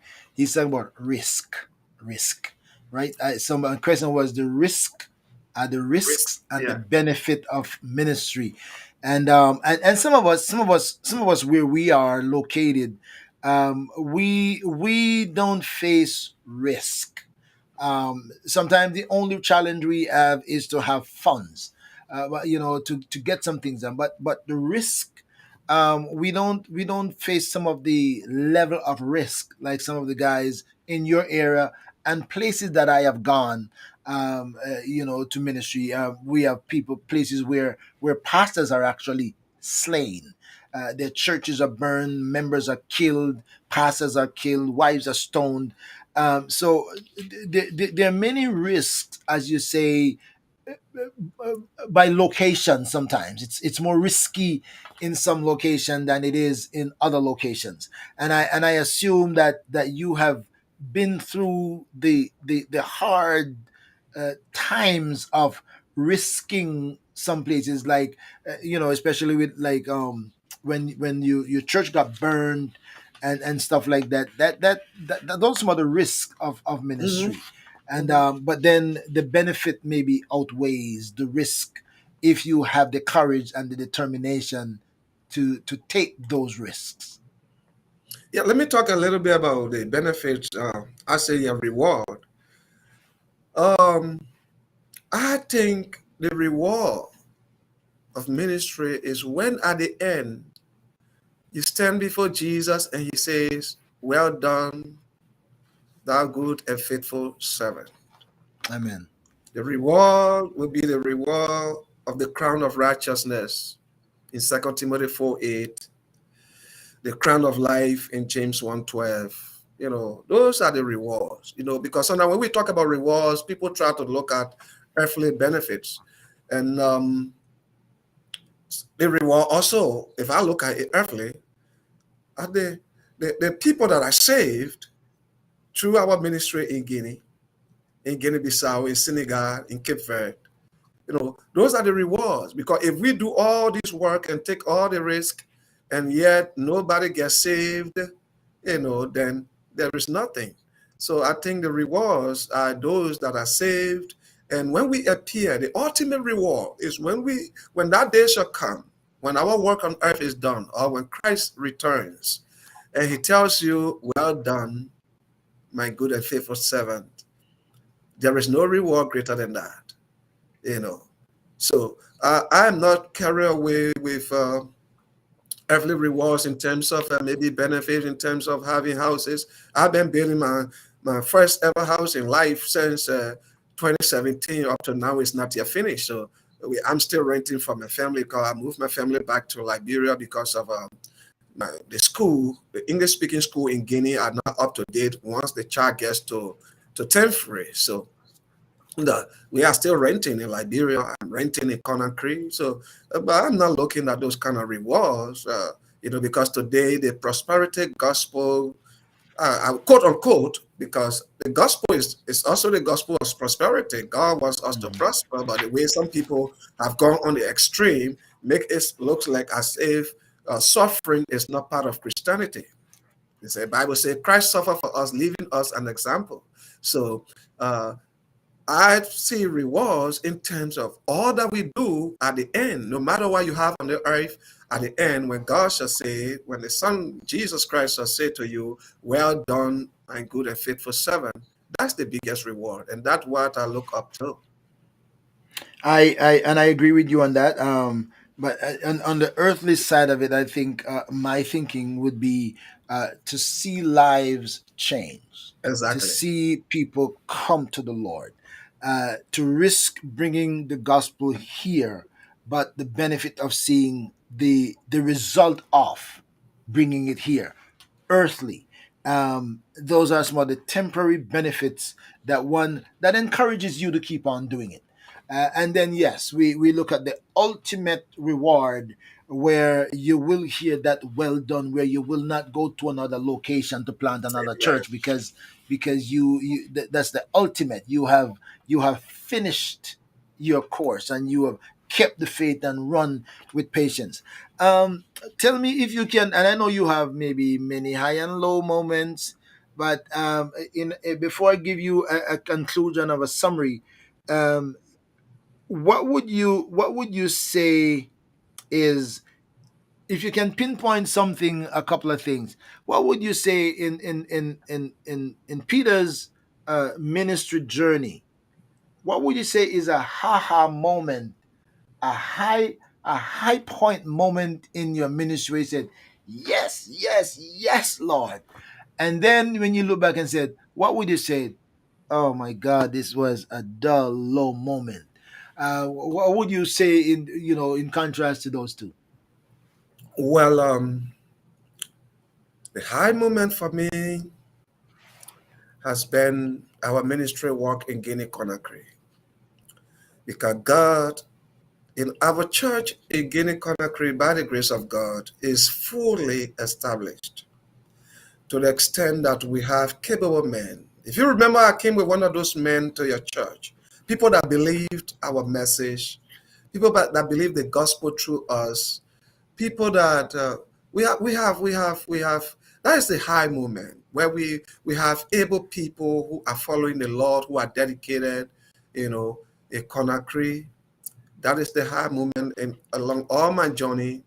But the lowest place where, in some point, sometime we get discouraged. One place I will never forget is Cape Verde Islands. That's the only place I went to, and oh my God. And it's like I'm on a retreat, and I want to go back because Cape Verde was a tough place for us, very tough. You may not have the kind of voodoo people that we come across. But if you really want to know where the devil is seated in Africa, I can point Cape Verde, if I should say, as one of the places, because that is the only place where you, on a watch night, a house service alone, nobody came in to a service. Even in Guinea, that is 85% Muslim populated, on the watch night, your church going to be full on the 31st of December. People are Hmm. going to come. Some of them Muslim, they will just come. But in Cape Verde, my first watch night, I sang alone, pray alone, did everything alone, and nobody entered. That is the Wow. place you will go to witness, and somebody will ask you, how much will you pay me if I accept Jesus and come to your church? Hmm. And you tell them, no, you don't need, I don't need to pay you. You are giving your life to Christ. Come. And they say, well, did you leave your country to come here for nothing? Nobody giving you anything. How do you eat? You know, that is the place somebody will be entering the church and still smoking. Hmm. That is the place somebody will come to church and they got their cocaine bag right in front of them, and their customers will come and they will walk out of the church, serve the customer, and come back to church. So, with those kind of challenges, Cape Verde was a difficult ground, very difficult ground. The people did not want to hear the gospel in Cape Verde. That was the place that I was threatened by the man that he would kill me. And he Mm. brought out the gun. Oh And he wow. brought, yes, he brought out, he was an ex-police officer. He brought out a gun. Now, every time we are praying and doing that, so he's going to kill me and then close the church. And later, when I reported to the police, he denied, but they gave him a strong warning. So Cape Verde has been a place of a low place. We were not, I did not baptize anybody in Cape Verde. I spent 2 years in Cape Verde. I spent 2 years in Cape Verde. My wife came and she couldn't stand it. She couldn't stand it. In fact, to register the church, they will require you to have a list of 500 people Hmm. with their ID card and their signature, photocopy of their ID card with their signature before they can register the church. A lot of Wow. hurdles, a lot of hurdles. The many churches went there and went back. And at the time I was there in 2011, there was this church they called Deeper Life. They have spent 27 years and never had one Cape Verdean. Most of their members were Nigerians, or those Nigerians, maybe they had a Cape Verdean wife and so forth. So they are very hard people to get open to the gospel. Very hard people. So, but we thank God and we were able to minister to some people, impart to some people. But I'm talking about typical Cape Verdean. I was not able to win one Cape Verdean to Christ in Cape Verde. Wow. Yeah. Wow. Wow. Whew. So you're not there now. No, I'm not there now. I'm not Wow. there now. Wow. Wow. That is a tough one. That's a tough one. Wow. Well, listen, man. God bless you for what you have done and the other lives that you have touched and the places that you have gone and the ministries that you have accomplished and what you continue to do. Now, how are your children doing? How are they doing? Where your children? Some of them are here, some are there. Where are your children? Yeah, other than are doing good. They are doing very well. Three in Liberia, two are here in the States. Um, the two that are here, one is here in Texas, the other one is in North Dakota. Then other daughter is in Liberia. Then the other one is in university, also in Liberia. The other one graduated from the nursing school. Then the youngest is in high school, getting promoted to the 12th grade. So they are all doing good. Kudos to you and give a shout out to all your children, those who are not hearing me right now. And by the way, I'm sure before long, whoever is not listening right now will soon get a chance to watch Daddy on this live program. So I'm sure they'll get a chance, whether they're gonna watch it on YouTube or Facebook, they will all see and hear your story. And some will have memories. Memories of growing Yeah, up when mommy and daddy was struggling going here and there, and they had to drag us along with them, and they, I'm sure they'll have a discussion on that. But I want to thank you for your ministry and your service, and I want to wish you the best. Now, I'm going to wrap it up with this, and you're going to give me your summary on this, because I wanted you to tell me a little bit about the process. If you can make it, give me a little synopsis of the process of bishops in your area, because and let me say congratulations. Let me say congratulations to you, the bishop this year. Last week, he was ordained bishop in the General Assembly that happened just last week in Oklahoma City.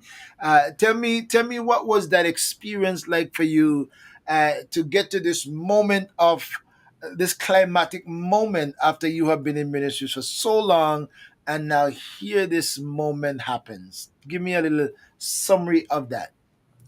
yeah, yeah. Thank you very much. I like the Church of God of Prophecy. I love this church. I think they are not too fast in laying hands. From my experience, I don't know from other people's experience, because I got in the Church of God of Prophecy in 1996, and it was in 2005 that I got my license as a minister. Oh wow! Then I Did you got come in? a Did you come in as a minister? You came in yeah, as a minister? I came in as a minister, but and I did a foundation course. but I didn't get my license until maybe, I don't know, maybe it's Africa, the procedure, I don't know why, but Maybe it's a continent issue. Maybe. continental issue, yeah. Yeah. So it Yeah. was in 2005, while in Guinea, that I got my license. Then I got appointed as national overseer in 2008, already overseeing countries in 2009, 10, overseeing 3, 4 countries, but did not get my bishop's license until this year. I got a license, and then we came to the assembly and we were ordained. And that's not just for me. Many of us from Africa, that was maybe it's a continental issue, but it was Bishop Sam Maybe. Clement, our outgoing general overseer, that saw that why. And I think he was also helped uh, boosted by Bishop Ben Felix, who said, no, why are they overseer and they are not ordained as bishop? And so to our surprise, they sent us all those forms and we went through the normal procedure. Our churches put us forth for ordination, and we got our license, and we got the ordination in this grand assembly. And I feel so good.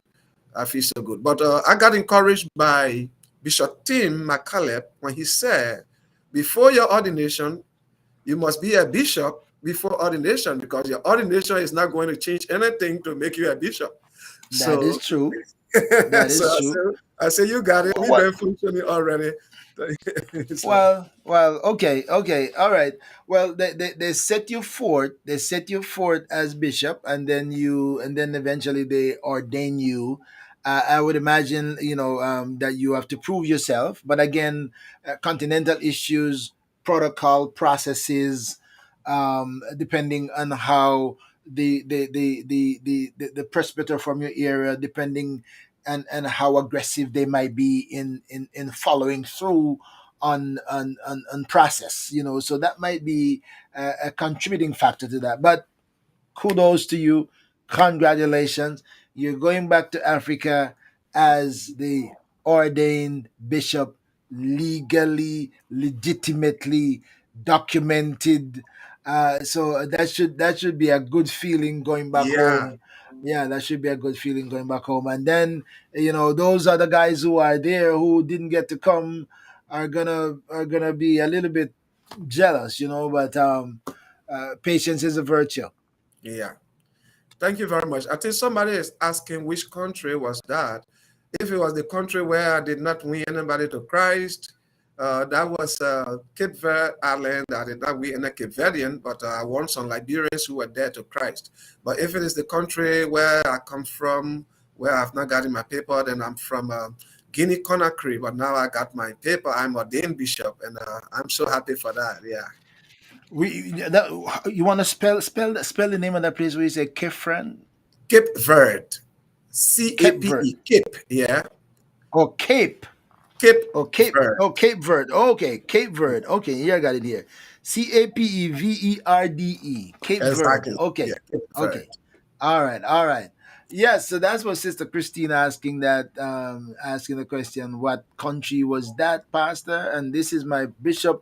If you remember, when was it that you came to our church? 2016? 16, yeah. 2016. 2016. Oh, my guess is good. Yeah. Because I know we had just moved to 19 the Boulevard when you came by, you and your friend. How is your friend doing? He's The doing one that very were, good. were with He's you. doing good. Yeah. Yeah? Pastor He's not here. Salifu Kamara. He's doing good. Yeah, give him a shout out for me, right? Tell him that I really remember him too. And please give a shout out to your wife and your family for me, and give a shout out to all the ministers who are laboring in the vineyard on your continent and different locations. And may God bless you and inspire you and encourage you and provide for you that which you need. What would be your last word if we're gonna give you a summary? Well, my last word, if I want to give a summary, I would just say that we need to be sure that we are saved. And we need to be sure that God has called us to do something. What He has called you to do, where He has called you to do it, just be certain.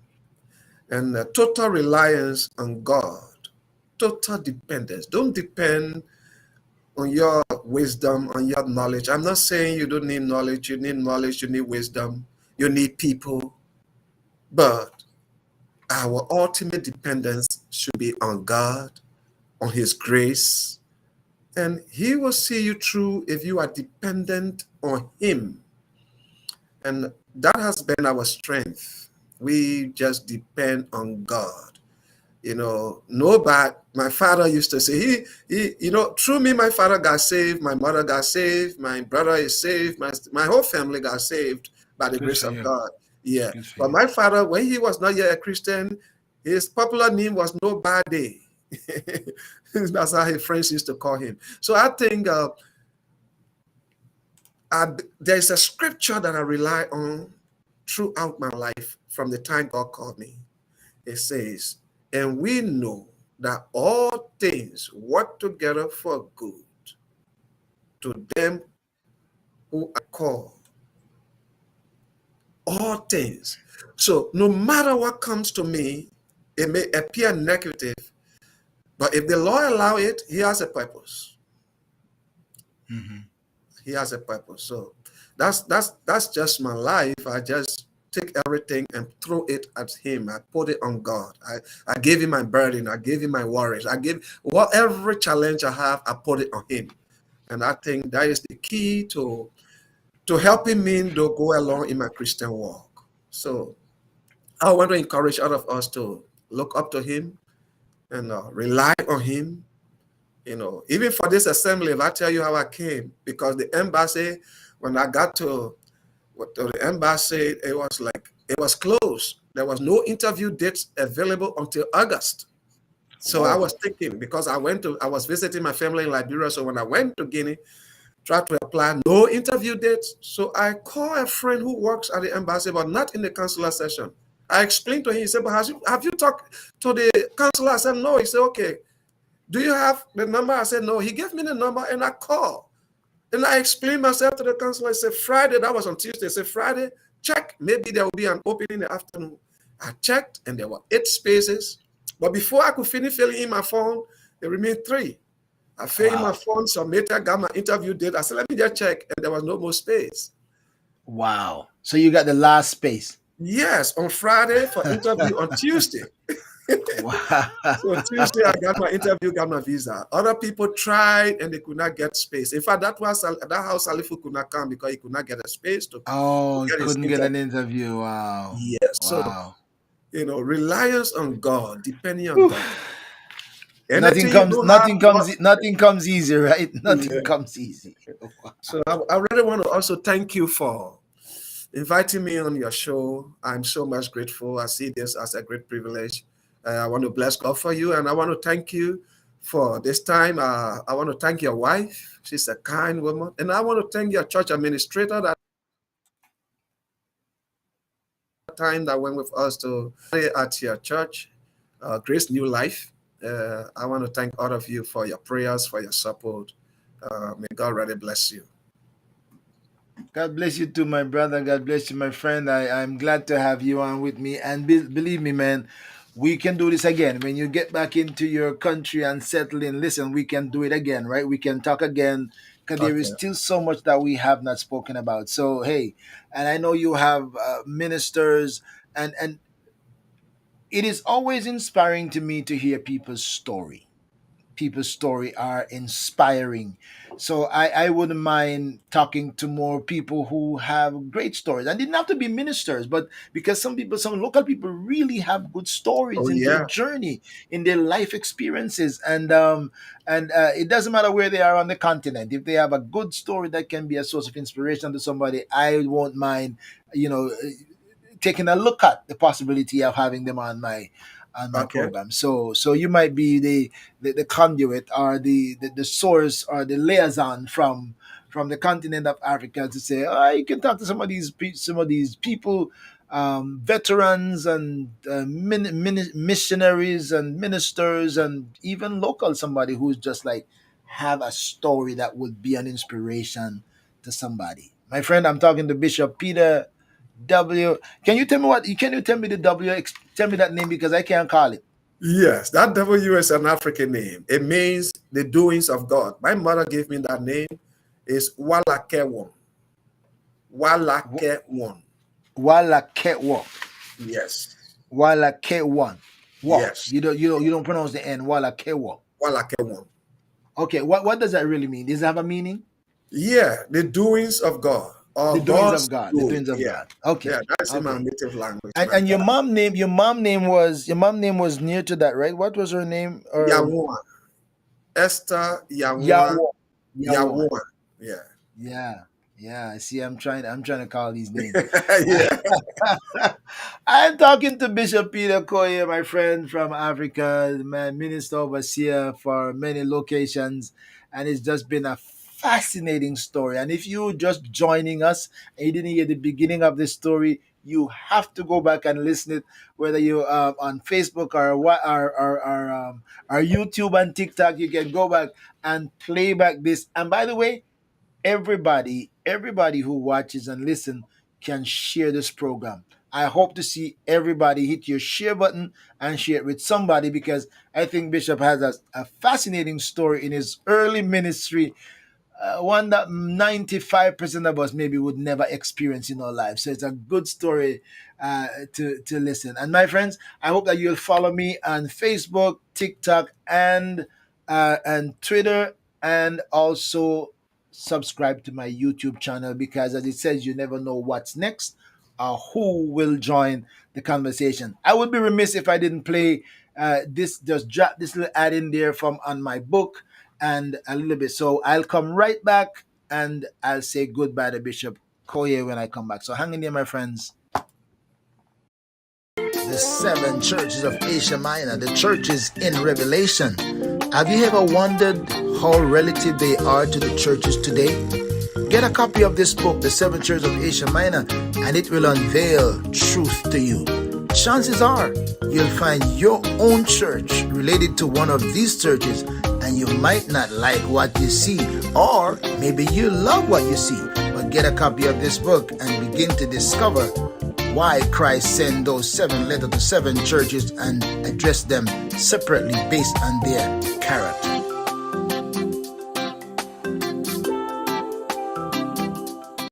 Everybody has a story, and just like you are unique, so is your story unique.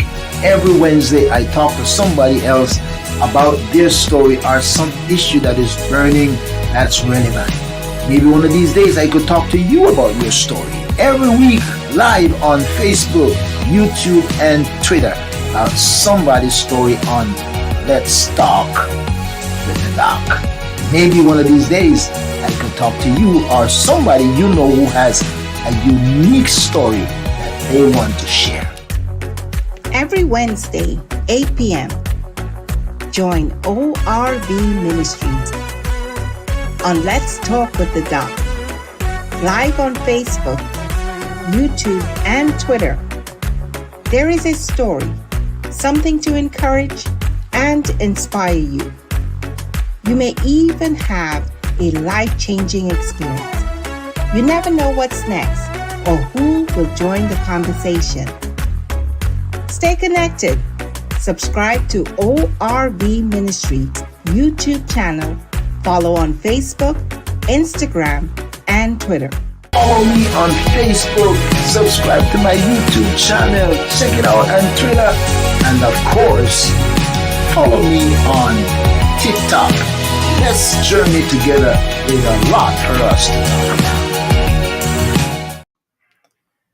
All right, so Bishop, thank you again for joining me. Listen, I know that there are a lot of Africans on TikTok, and I hope that ORB Ministry is on TikTok. A lot of Africans are on TikTok, and I hope that some of my friends, some of your friends, will follow my TikTok ORB Ministries on Facebook, on Twitter, on YouTube, and on TikTok ORB Ministries. We are trying to take ministry everywhere. So thank you for stopping by, and I hope that you will join, follow, and let's do ministry together. Bishop, thank you for joining me, man. Thank you very much, and thank you to all the viewers also. Maybe when you get home, I'll have you and maybe I'll get you and your wife on when you get Yeah. home. Maybe she will join us, and I can see your wife and talk to your wife and hear part of her story. her Yeah. side of the story when you come back. So, Thank my you. friend, I hope you enjoy your time in the U.S. Safe travels. Enjoy your Thank you. family while you're here. Blessings to you. We finally got it done, and we are Ah, just getting started. Right? We're just getting started. So yeah. stay there, my friends. Good night to all of you for joining you. Thank you for joining again. Don't forget to share. Don't forget to share. And if you missed the beginning, you need to go listen because you can't afford to hear the end and not the beginning. It's too fascinating not to hear the whole story. Until next time, this is Let's Talk with the Doc. Bishop, you stay right where you are, and I come back and shout out to you offline. See you Thank next you. week, my friends. I have a great lineup for August, so don't miss one. August is gonna be big, so stay tuned there. It's gonna be big, I promise you. Well, thank you for checking in on ORB Ministries. I trust that you will share with your friends, subscribe, hit the bell for notification, and stay tuned because you never know what's next or who will join the conversation.